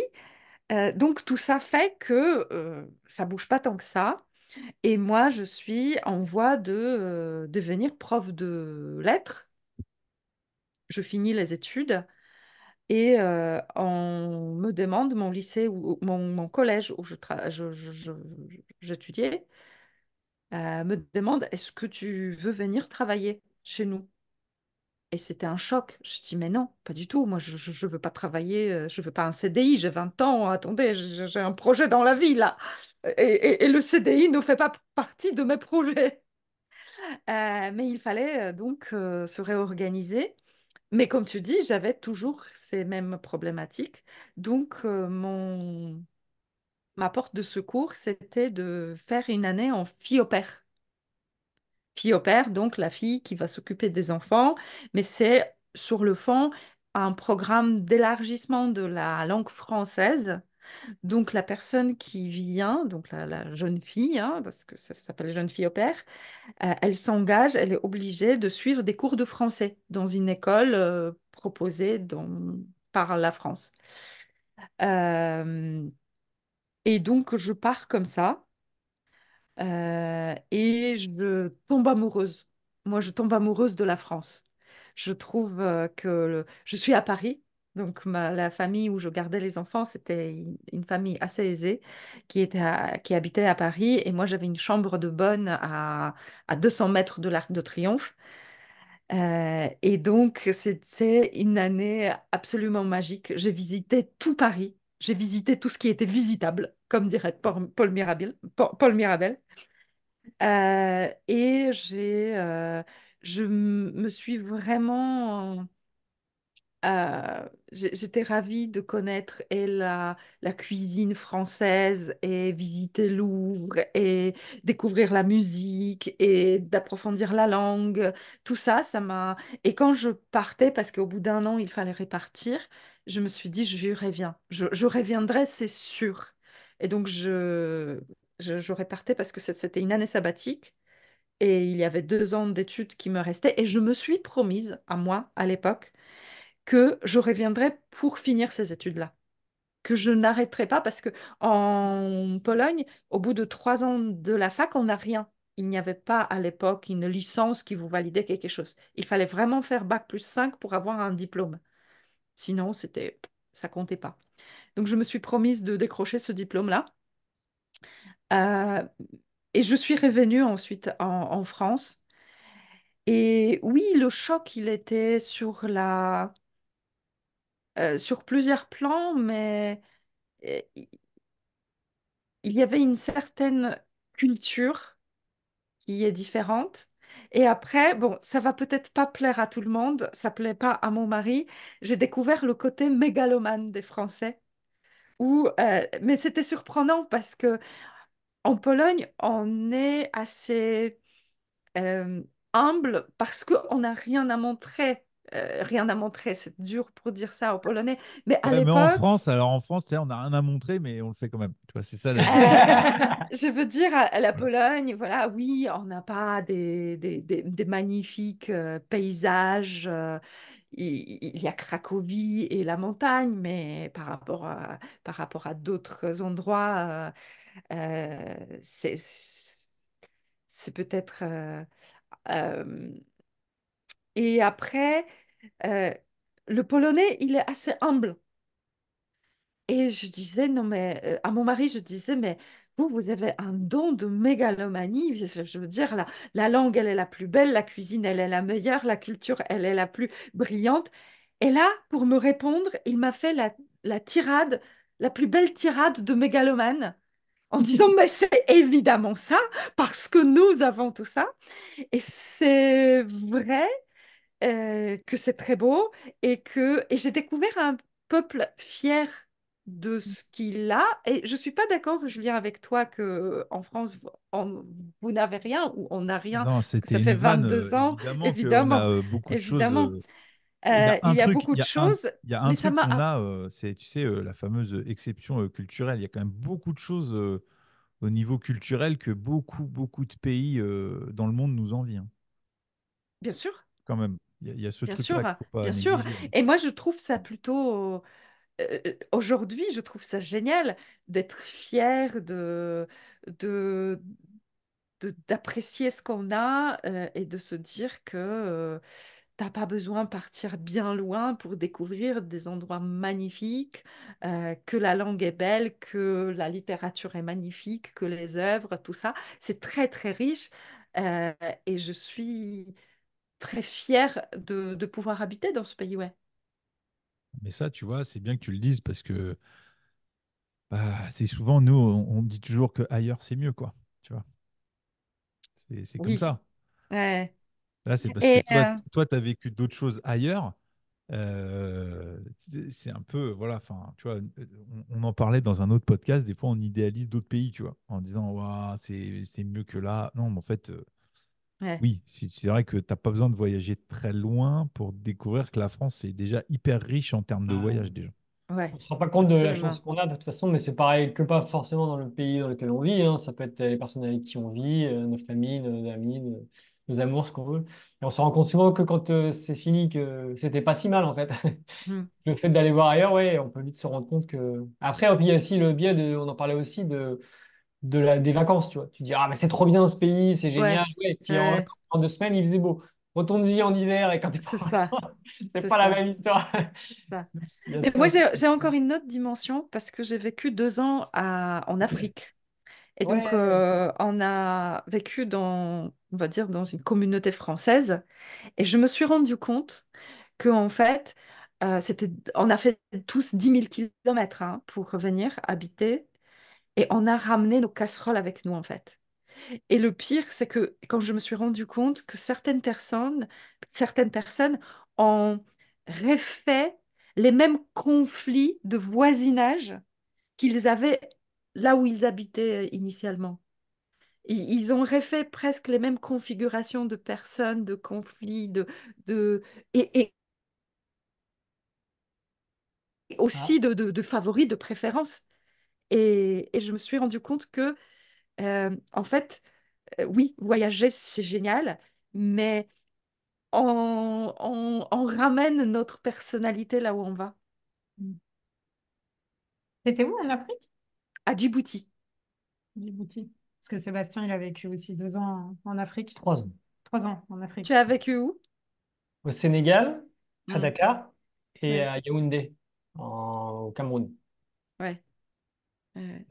On a suivi mon père qui était du coup militaire, du coup. Ben oui, c'est moi j'ai suivi mon mari, ouais, qui est Et moi, militaire. j'ai adoré, en tout cas. Bah, après, j'étais jeune, hein, mais en tout cas, ça m'a beaucoup appris. Tu Ça avais m'a- quel âge? Alors, ça, c'est sur la question. J'arrive Tu te jamais à me souviens pas? souvenir. Bah, j'ai une très mauvaise mémoire sur les dates et les âges. Mais j'étais. Mais tu étais adolescent ou tu étais enfant? J'étais Cameroun, tu étais enfant. enfant. Et Et Sénégal, c'est facile. ouais, Sénégal, T'étais enfant. c'était en seconde, donc ça va. Mais Cameroun, ouais, j'étais vraiment très jeune. Et du coup, j'ai que les bons souvenirs, tu vois. Quand t'es jeune, tu vois que les T'avais bonnes choses. une dizaine d'années. Ouais, ouais, par là. Parce que vu que tes sœurs sont là. Et du coup, ouais, j'en ai des bons souvenirs, mais forcément, quand tu es jeune, tu repères que les bons souvenirs où tu passes toutes tes après-midi à la plage, etc. Donc, forcément. Mais ce que je disais, c'est que ça fait réfléchir un peu forcément aux conditions de vie, etc. Quand tu as beau avoir 10 ans, enfin, tu te rends compte de certaines choses, tu vois. C'est pas les mêmes Ouais. jeux que quand tu es en France, etc. Donc, je trouve que c'est bien parce que ça fait réfléchir et se rendre compte bah, qu'en France, on a beaucoup de chance sur plein de points et ça, c'est cool. Hmm. Et d'avoir fait ça très jeune, je trouve que ça m'a beaucoup aidé à grandir vite au niveau de ça. Donc ouais, je regrette pas. Ça m'intéresse, moi, ce sujet de bah, où qu'on aille, on traîne ses casseroles avec soi. Parce que j'étais en train de me dire que souvent, le voyage, c'est une solution qu'on trouve quand on veut s'extraire de notre quotidien et ça peut facilement tomber en mécanisme de fuite. Hmm. Mais où qu'on aille, on sera toujours avec nous-mêmes quelque part. Oui. Donc, donc ouais, qu'est-ce que dans ces casseroles-là que tu as vues, qui avaient été transportées, les reproductions des mêmes schémas, etc.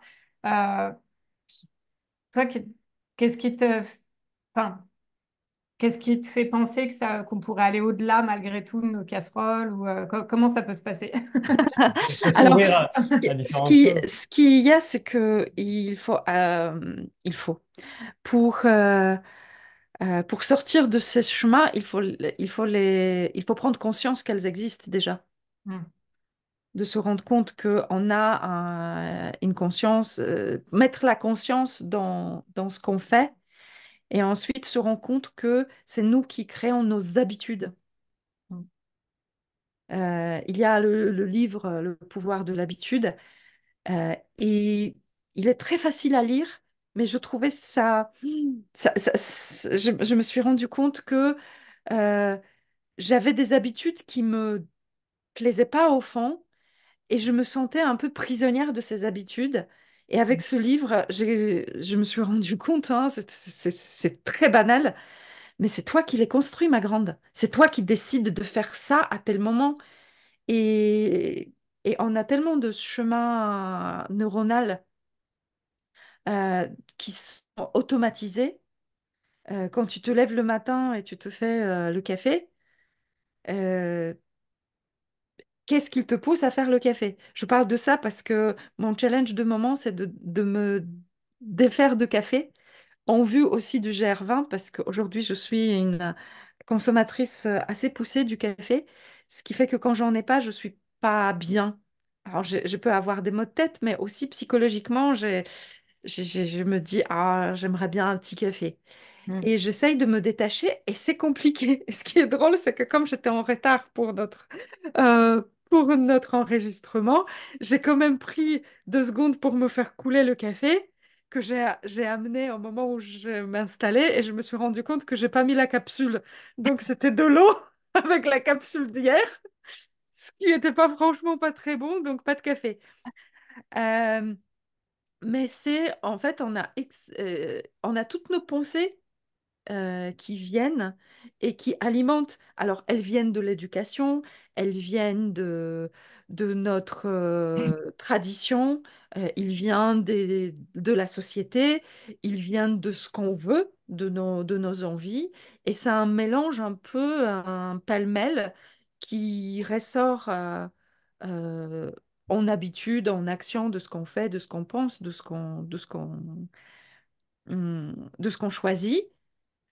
Et quand on décide de mettre de la conscience et se poser la question, oui, je fais ça, mais à quel moment ça m'apporte un bénéfice? Et est-ce que ce bénéfice, c'est vraiment quelque chose de bien pour moi dans ma vie? On peut, dans ces cas-là, travailler là-dessus.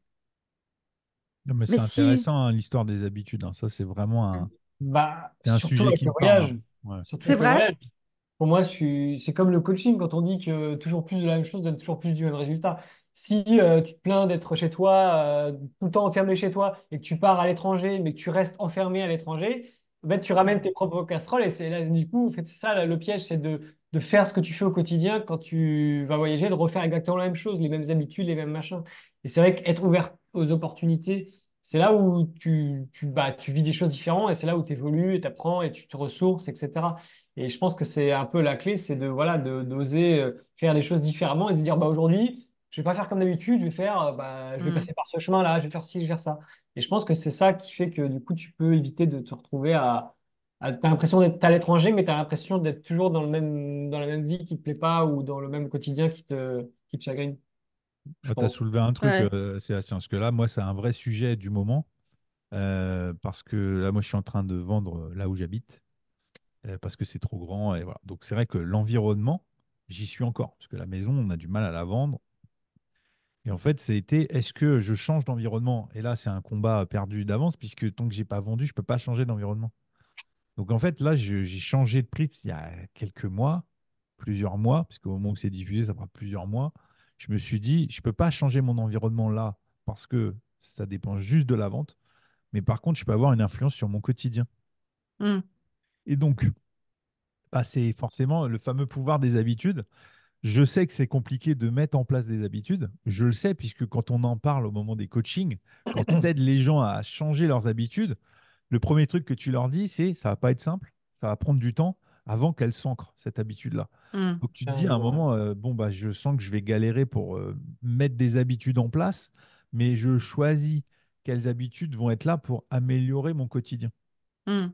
Donc, tu vois, ça a commencé par le matin, je déjeune, donc ça ne change pas. Mais avant de faire quoi que ce soit, c'est cours d'anglais. Je fais de l'anglais là sur une appli. Ils sponsorisent pas le podcast, donc je dis pas qui c'est. Non, mais je fais un, deux, trois cours, ça dépend, pour la pratique de l'anglais. Du coup, ça maintient le cerveau. Voilà, c'est tous les jours. Du coup, je pratique l'anglais, je regarde des. Enfin, voilà. Et je lis au moins 30, 40 pages tous les matins. Ouais. Donc, du coup, j'ai jamais autant lu de livres que là, ces derniers mois. Et donc, je passe. Enfin, là, j'ai toujours le livre d'après. Je prépare toujours le livre d'après. Je lis le livre, mais je me dis, je pose l'autre d'après pour dire, ça te challenge aussi pour, bah, voilà, tu as la suite, en fait. Tu auras toujours un livre d'avance. Et ça, si je le fais pas, bah, en fait, ça me manque. Puisque là, l'habitude, elle est ancrée.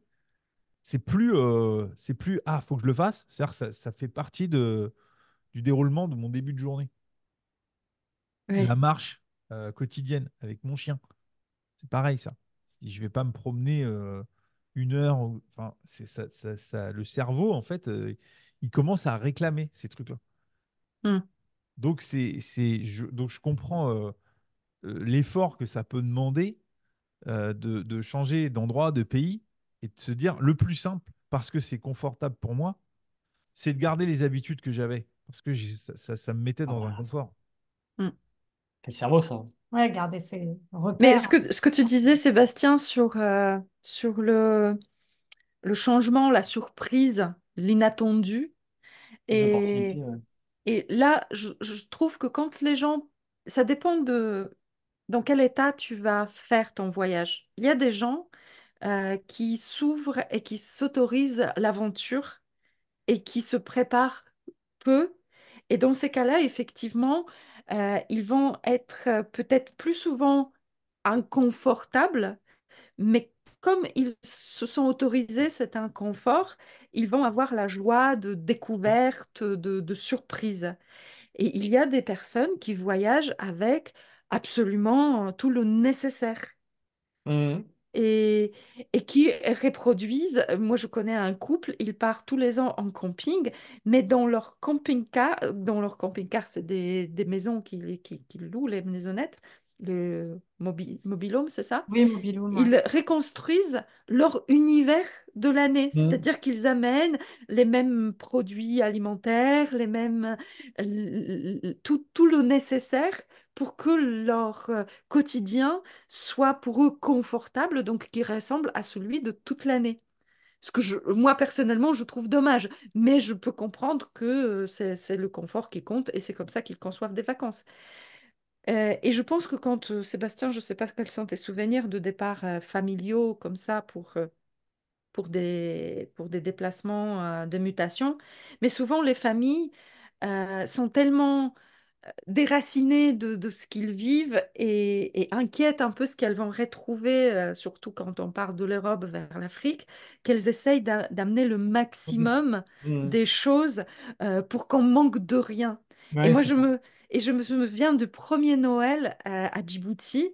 Donc nous, on avait de la chance, ils ont déjà construit un supermarché. C'était la première année avec un supermarché.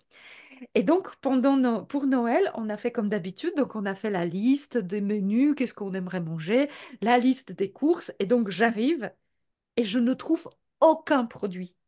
Mais rien. Il y avait le supermarché, mais c'était loin d'être Ouais. un- et donc, et j'étais contente. Je me suis dit, ben voilà, on va faire autre chose. Et j'ai jeté la liste à la poubelle. Et j'ai dit, je vais prendre ce qu'il y a et ça va être génial parce qu'il faut. Et au milieu, je me suis dit, OK, prends ce que tu peux trouver là, mais le reste, tu vas compléter avec le marché local. Et ça va être ça l'aventure.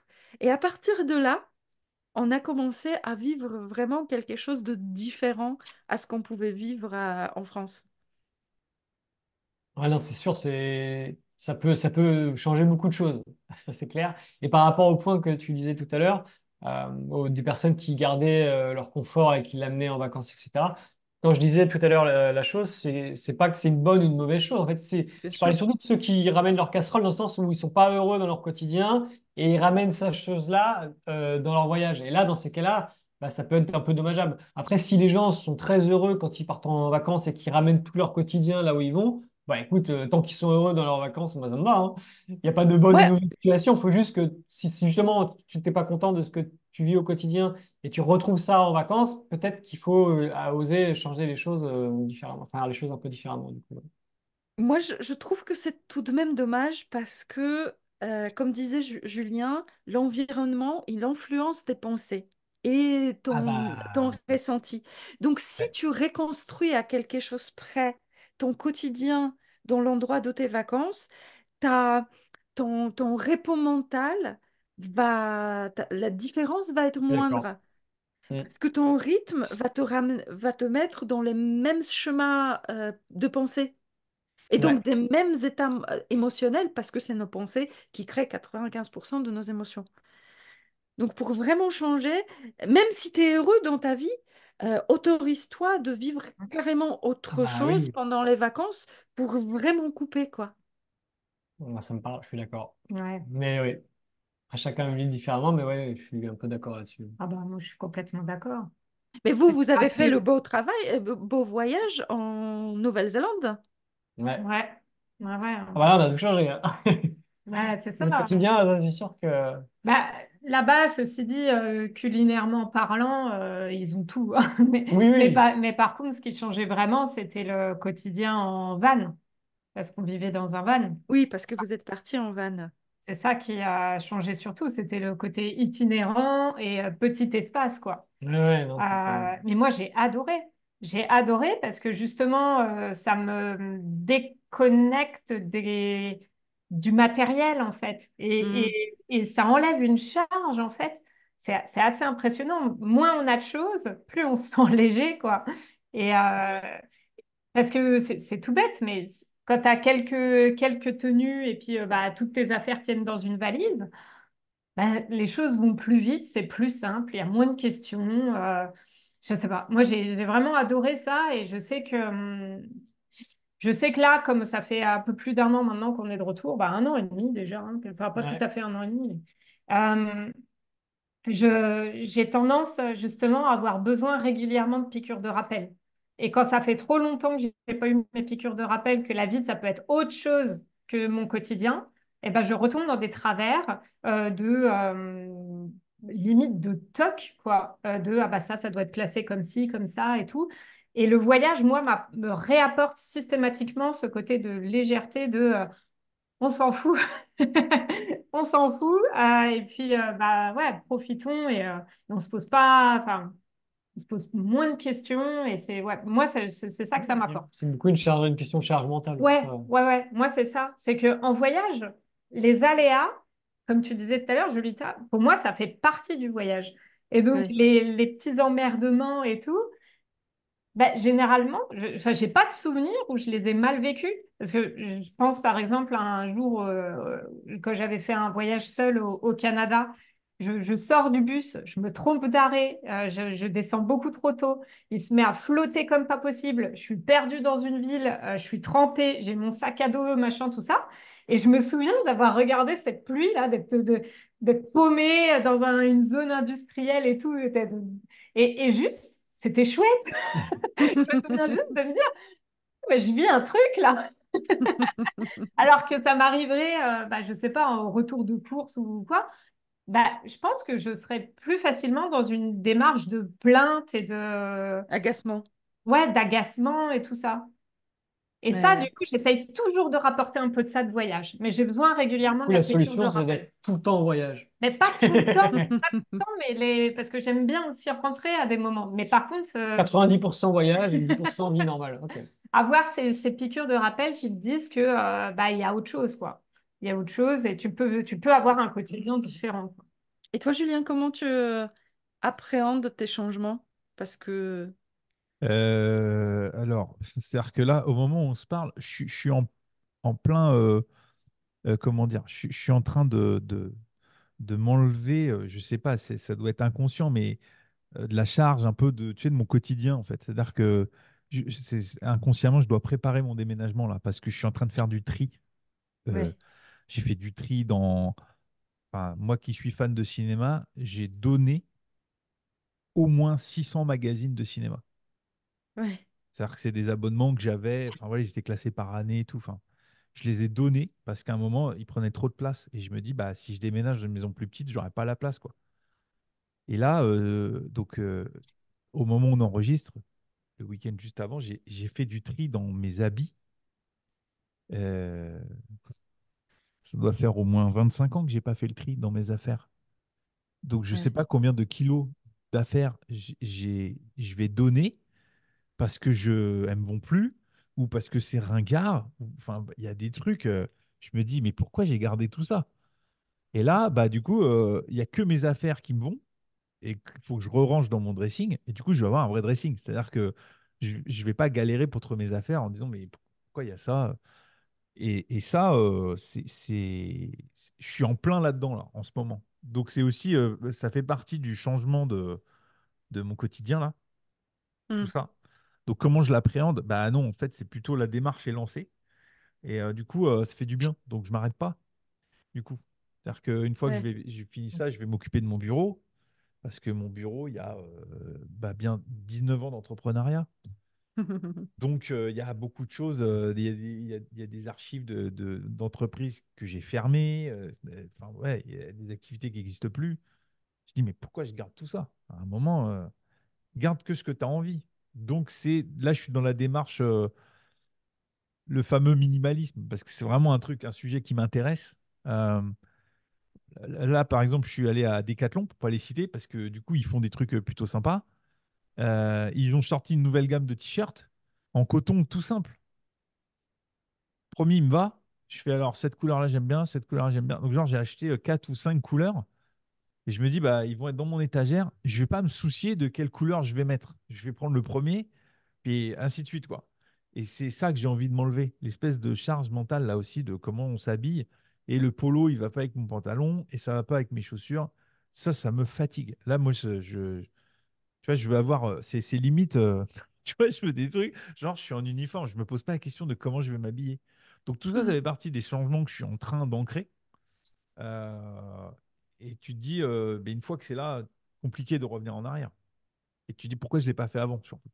C'est plus ça, je suis en train de me dire.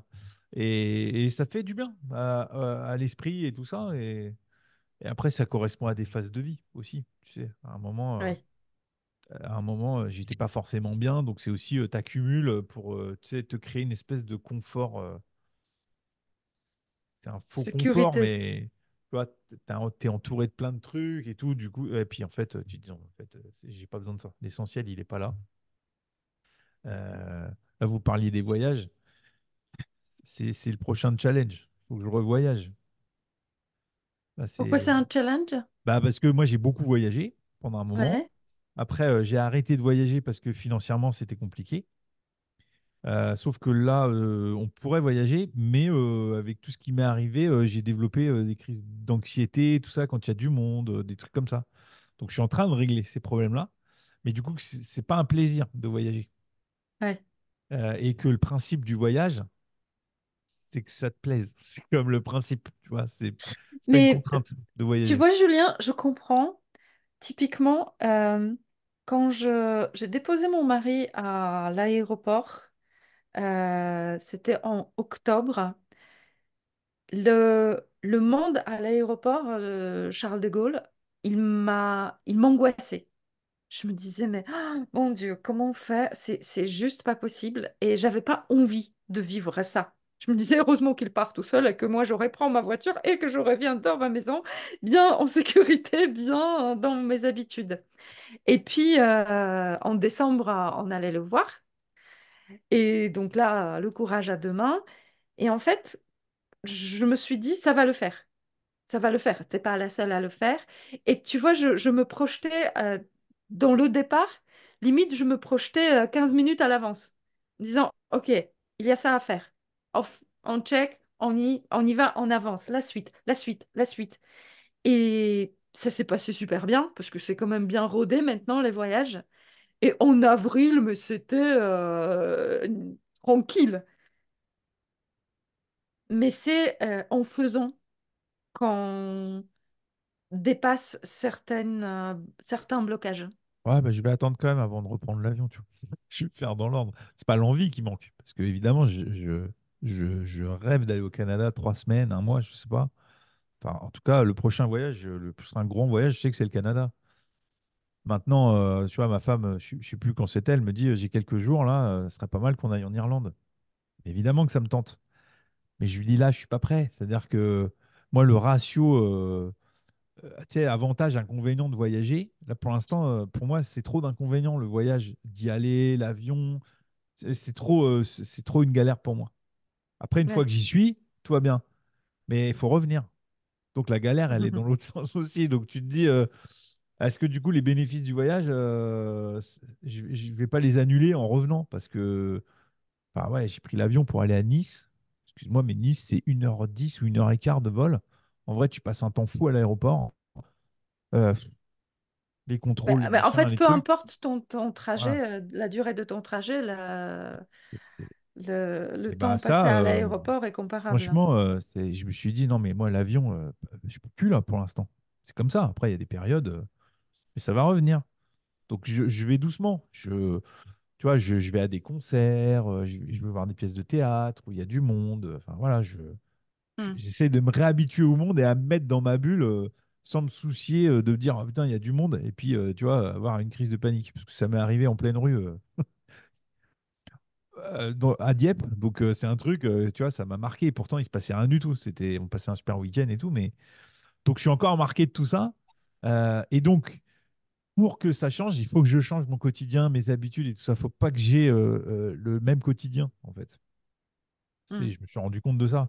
Donc, c'est aussi le changement passe par c'est compliqué de mettre une nouvelle habitude en place. Et une habitude que j'ai choisie, qui me plaît, qui m'apporte quelque chose. Ouais. Là, la marche, ça me fait du bien. Lire, eh ben, super, il y a des mots que je découvre. Ça faisait longtemps que j'avais pas lu un livre en me disant, waouh, j'ai pas compris le mot, quoi. Ouais, j'ai pas compris. Donc, tu prends ton téléphone et tu fais définition du mot et tu fais, ah, d'accord, ça veut dire ça. Ok, je savais pas. Tu dis, c'est pas mal d'apprendre encore des mots. Tu dis, je vais me coucher moins bête ce soir et tout. Donc ça, ouais, c'est un vrai challenge de changer en fait son quotidien, de pas. Je vois très bien quand vous dites, tu sais, tu viens avec tes casseroles. Moi, si je venais avec mon quotidien en vacances, putain, ce serait chiant, quoi. Ah, les vacances, ça serait relou, quoi. Tu vois? Donc, tu te Bien dis, sûr. non, non, les vacances, c'est vraiment pour avoir une autre vie. C'est vraiment, tu es dans je profite. Tu as fait les efforts pour pouvoir te payer ce voyage-là et tout ça. Donc, tu es vraiment dans je profite à fond. Et c'est vrai que c'est quand tu reviens, des fois, que c'est compliqué. Parce que tu reviens dans ton quotidien. Et tu sais, quand c'est bien ancré, tu sais, tu rentres, tu es plein de motivation dans l'avion en disant, ouais, en rentrant, ça va changer. Et puis, les habitudes sont tellement là et ta vie quotidienne est tellement ancrée que des fois, ça dure pas longtemps, ton enthousiasme. Je sais pas comment, est-ce que ça vous fait ça quand vous revenez de voyage? Moi, ce qui me parle, je ne sais pas si Manon et Sébastien, vous voyez ça, parce que là, maintenant, on est tous entrepreneurs. Donc, on a un rythme différent et approche aux vacances différentes. Mais on était, je crois, à part Julien, il y a longtemps, mais on était salariés à un moment donné. Et je trouve que la pression d'avoir les 5 semaines, mais en été, en général, tu prends 2, 3 semaines, on met tellement d'attentes sur cette période-là. On a tellement envie que ce soit le top, que ce soit différent, et finalement, on arrive et parfois on est frustré parce que c'est pas ce qu'on imaginait, parce que nos attentes, elles étaient beaucoup trop grandes. Est-ce que ça vous parle? Carrément. L'histoire des attentes, alors déjà, moi, j'ai baissé mon niveau d'attente pour le futur, déjà tout court. C'est-à-dire que je me projette plus aussi loin qu'avant, en me disant, bah, se projeter loin, ça t'empêche des fois de profiter de ce que tu es en train de vivre au moment présent, des fois, Ouais, même souvent. Euh, et puis, alors là, pour le coup, moi, j'allais dire, enfin, si vous avez possibilité de le faire, faites-le. J'ai décidé d'avoir une vie un peu plus cool au quotidien. C'est-à-dire que je suis plutôt en mode slow life, quoi. C'est-à-dire que les choses vont se faire. J'essaie de me faire un peu confiance sur ce qui va arriver, sans trop me projeter. Donc c'est un paradoxe, mais du coup, ça enlève de la pression au quotidien. De penser comme ça change tout, en fait. Et du coup, moi, j'aspire à un peu plus de sérénité que de courir après je sais pas quoi. Parce que oui, effectivement, moi, ça fait très longtemps que je suis plus salarié et que les vacances, oui, tu les mérites. C'est-à-dire que moi, je sais quand j'étais, encore je le suis, mais disons quand j'étais vraiment dans mon pic d'activité, quand j'étais photographe, je posais les vacances, je travaillais 10 mois dans l'année, j'avais 2 mois de vacances que je répartissais sur l'année. Le reste du temps, ça charbonnait, quoi. Mais les vacances, c'était vraiment les vacances, quoi. C'est vraiment, tu es en mode, tu profites à fond, t'as pas du tout la même vie que ta vie quotidienne. C'est vraiment, tu profites, quoi. Mais d'avoir ce mode-là, maintenant, là, c'est je vois trop le modèle de, tu sais, tu travailles, tu travailles, tu travailles, puis tu fais une pause 15 jours parce que tu es en vacances, puis en fait, tu reviens et tous les bénéfices, bah, ils sont morts au bout de 3 jours parce que du coup, tu reprends ouais, ton rythme. c'est Donc, ça. du coup, j'ai dit ça, moi, je veux plus, quoi. Je suis arrivé à un stade où j'ai dit, mais il faut, à un moment, les choix, est-ce que tu te vois avoir cette vie de fou jusqu'à je sais pas quel âge? Non. Donc, ça fait partie, tu vois, des changements du quotidien, ça, d'avoir un rythme un peu différent. Et sur la question des attentes, moi, j'ai pas l'impression que j'ai tellement d'attentes pour le voyage en lui-même, mais moi, c'est le retour qui est plus difficile du coup. Parce que, parce que du coup, c'est toujours bien. J'ai pas le souvenir d'un voyage où je me suis dit c'était pas à la hauteur de mes attentes. Alors, est-ce que c'est mon fonctionnement? Mais c'est plus la question de le retour au quotidien, et en particulier quand j'étais salariée, où à lundi, il faut retourner bosser. C'est ça qui Ouais. était... Et là, j'essaye de, quelque part, avec la nouvelle vie qu'on a créée depuis quelques années maintenant, j'essaye de rendre moins franc, les ruptures. Je suis d'accord. En fait, moi, la subtilité que je viens de remarquer, c'est qu'en fait, j'ai envie d'avoir envie de voyager et pas besoin de voyager. Et Et là, envie de revenir aussi, et les ça, la deux, quoi. différence, elle est là, parce qu'en fait, quand tu as vraiment besoin Mm. de voyager, c'est que le quotidien est trop compliqué, et justement, tu as beaucoup d'attentes de Et que ce... t'es dans ces Alors, trous. si ton quotidien est pas un peu plus dans le voyage, j'en sais rien, mais qui est un peu plus, te correspond plus, c'est un peu plus simple pour toi, etc., tu as moins besoin de t'extirper de ton quotidien, Et du coup, c'est plus une envie de, bah, j'ai envie de voyager, quoi. Et dans ces cas-là, la transition se fait beaucoup plus simplement parce que t'es pas à fond dans le boulot ou machin et tu as besoin de t'extraire pour pouvoir justement profiter un peu. Et je trouve que c'est ça la subtilité. Ouais, D'essayer de rendre son quotidien beaucoup plus agréable et beaucoup plus bah, en accord avec ce que tu as envie au quotidien pour que bah, tu n'aies pas besoin de voyager, mais Mm. juste envie. Et Ouais, dans bah ces c'est ça. cas-là, Pour moi, le must, c'est vraiment le fait d'être aussi heureux chez soi qu'en dehors de chez et c'est soi. pour ça que depuis que nous, on a changé de vie, moi, je ressens la différence par rapport à ça. Avant, j'avais les vacances, c'était vraiment, il fallait que ce soit incroyable, quoi. Parce que t'as pas beaucoup de temps et tu as envie de kiffer au maximum, quoi. Donc, tu avais une attente Ah, extrême. toi, t'avais ça? Ouais, quand même. Ah Ouais, ouais? j'avais Ah ouais, non, vraiment moi, envie, ça quand je voulais me... partir Mm. en vacances, c'était vraiment, il fallait que ce soit une dinguerie, quoi. Ah ouais. Et du coup, depuis qu'on a changé un peu notre style de vie, c'est beaucoup moins comme ça, je trouve. Et du coup, j'ai pas d'appréhension de foot pour revenir, etc. Au contraire, des fois, je suis content et tout, et je vis beaucoup mieux, du coup. Je vois un peu ce que tu veux dire, parce que c'est vrai que c'est juste l'histoire de envie et besoin, parce que j'entends beaucoup de mes amis, ah, j'ai besoin de vacances. Ouais. Tu sais, ils Aïe. sont au bout de leur vie, là, j'ai besoin de vacances, là, c'est le moment, j'ai besoin Les de mots vacances. sont importants, hein. Mm. Non, mais c'est vrai, et le fameux j'ai besoin de vacances, je l'ai tellement entendu, et tu te dis, mais t'as besoin de couper, en fait, t'as juste plus envie de travailler. T'as C'est plus ça. envie C'est de ça. travailler, Parce c'est que pas tu as pareil. envie même d'ailleurs. Tu as besoin, mais tu n'as même pas envie des fois. Mais du coup, l'histoire des vacances, je comprends ce que tu veux dire. C'est pas j'ai besoin, du coup, je mets une attente folle sur le truc. C'est plutôt je vais vivre un moment que je vais vraiment kiffer et que je vais profiter. Donc, c'est dans la continuité de ce que j'essaye de faire. C'est un moment, évidemment, quand tu pars en vacances, tu essayes de Un peu vivre un différent, moment quoi. plus fort où, tu sais, où tu kiffes un peu plus, quoi. C'est les fameux moments, quoi. Tu vois, c'est. D'ailleurs, quand je regarde dans mon téléphone, il y a quand même très peu de photos quand je pars.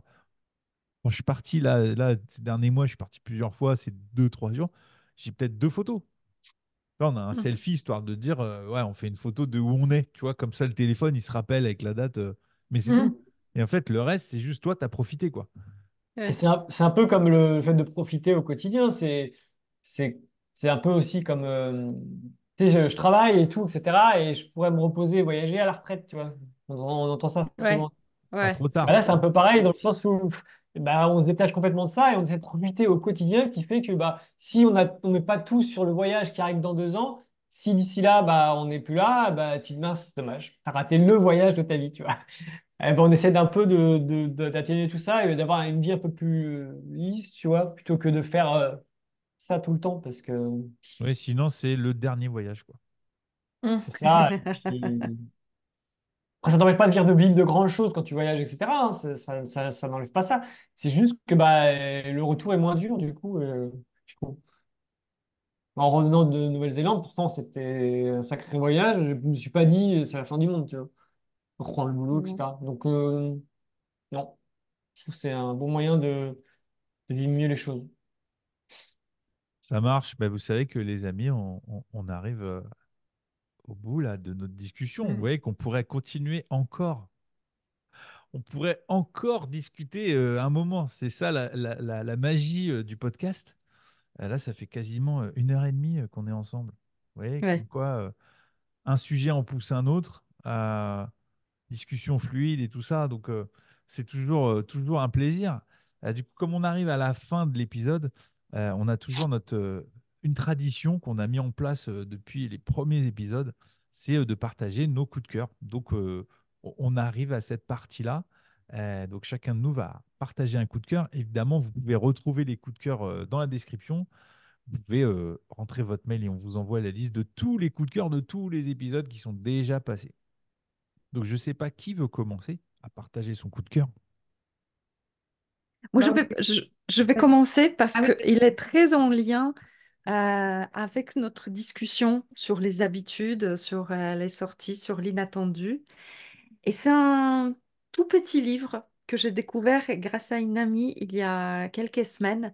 Et ça s'appelle Le Chevalier à l'armure rouillée de Robert Fischer. J'en ai entendu du bien. Un livre merveilleux, ça se lit en un après-midi. C'est, ça vous met KO si vous êtes un peu dans cette réflexion-là. Qu'est-ce que je fous de ma vie? Vraiment un bijou. Hmm. Ben, Ça top. donne envie. Ouais. Ouais, merci pour la Et reco. ça fait 2 fois qu'il revient ce nom-là. Je me demande si c'est pas dans une newsletter, peut-être bien de Christian Junot que je l'avais vu. Je me demande si c'est pas lui qui l'avait conseillé. Ok. Et cool, c'est noté. Le chevalier à l'armure rouillée. Hmm. Julien, à toi. Alors moi, c'est un livre aussi que j'ai fini il n'y a pas longtemps. C'est un petit pavé de 600 pages. C'est L'art de la victoire de Phil Knight, l'autobiographie du fondateur de Nike. Mhm. Il raconte toute l'histoire de Nike, c'est-à-dire du départ, justement, des voyages qu'il a fait, du tour du monde, des rencontres qu'il a fait, enfin voilà, tout le cheminement de étudiant fauché à milliardaire. Il explique tout le cheminement de Nike. Alors, de base, juste l'histoire, elle est folle, mais quand on est dans l'entrepreneuriat, encore plus, parce que vraiment, c'est aussi, il croit tellement à ce qu'il fait que il est allé au bout. C'est quoi le titre? Ça Répète, s'appelle s'il L'art te de la plaît. victoire L'art de la victoire. de Phil Knight. C'est son autobiographie. Ben, ça se lit bien, voilà, bien écrit. Ça raconte vraiment bien l'histoire de ce qui s'est passé et que surtout le gars a jamais lâché l'affaire. Et ça, c'est quand même, voilà, c'est un bon livre que je recommande aussi. Ouais. À toi. Moi, je À passe en moi, dernier là, pour tu une veux fois. passer en dernier? Ouais. Moi, je voulais parler d'un compte Instagram que vous connaissez peut-être, mais que j'aime beaucoup. C'est un compte qui s'appelle, alors, Au Pétard ou Au Pet Art. Je ne sais pas comment elle en parle. Enfin, ça fait comme Au Pétard, mais ça s'écrit OHPET.ART. Je me l'étais noté. Et en fait, c'est assez rigolo parce que c'est une fille qui, je pense qu'elle est artiste et elle est aussi passionnée d'histoire de l'art. Et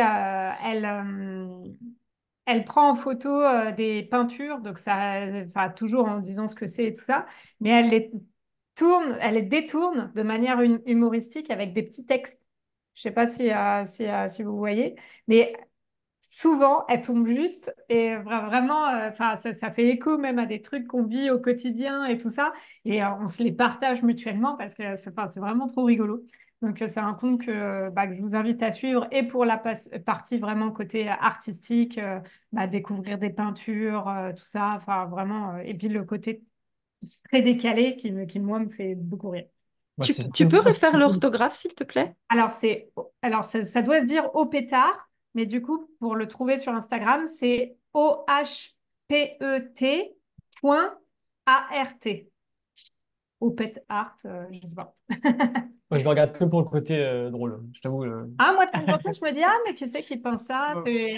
Ah, si, ouais, soit que pour le côté drôle. Comme quoi, chacun y trouve ce qu'il veut, mais je trouve ça très humoristique, moi. Mm. Après, Et le truc, c'est aussi, alors par contre, tu vois, dans ces trucs-là, c'est aussi d'être un peu curieux, mais justement d'aller chercher l'œuvre originale. Parce que sinon, ouais. tu vois passer la ref et tu dis, ah, mais si, je l'ai vu sur le compte Instagram de Obétard, c'est marrant, ça, c'est un truc. Et tu fais, non, en fait, c'est une vraie toile.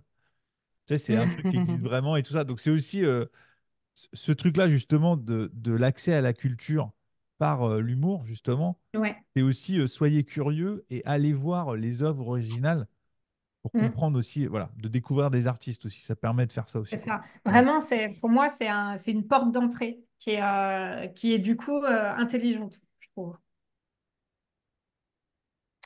Très bien.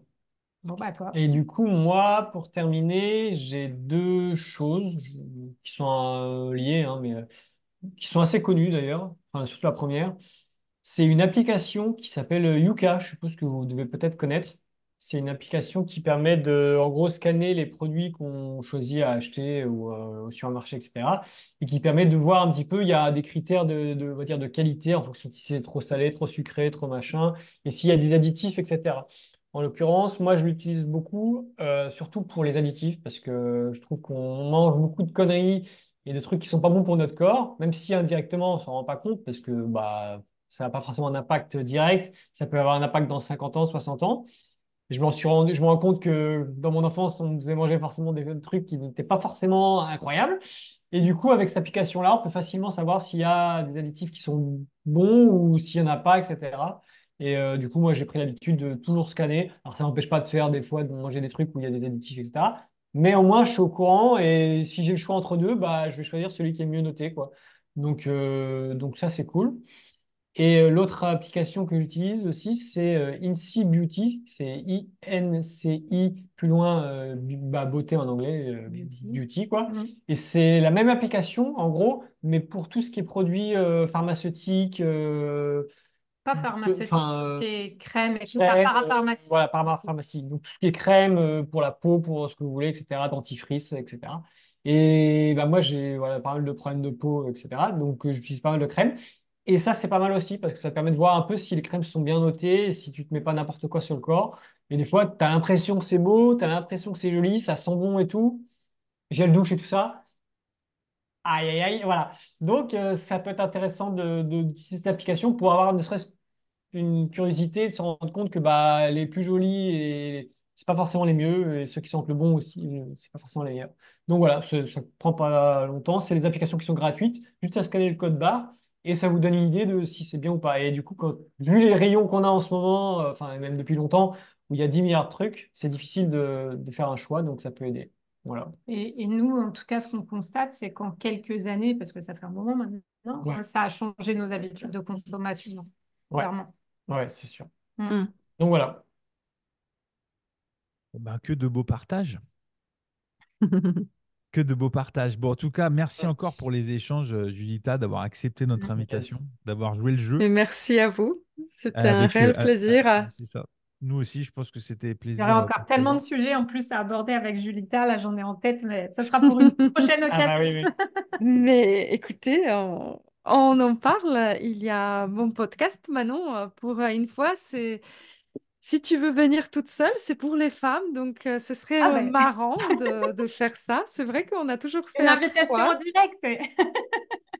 Bah, avec plaisir. Vraiment, Écoute, Et on nous, c'est tant pis, prend. Julien. Ouais. Oui, et vous, Il faut mettre vous des allez perruques, vous hein. faire. faites votre épisode entre vous, c'est pas grave. C'est très sectaire tout ça, mais bon, c'est pas grave, on accepte, c'est le jeu. En tout cas, moi, ça Bon, me fera avec ça grand marche. plaisir. En tout cas, donc merci encore, Julita, pour ouais, d'avoir joué le jeu là, des échanges et de la discussion justement micro ouvert, qui est le principe premier du podcast. Euh, Tout est disponible sur YouTube, sur les plateformes d'écoute. Et puis, bah, on se dit à bientôt pour un nouvel épisode du podcast à voix haute. Yes, Ciao, avec ciao. plaisir. Ciao. Ciao.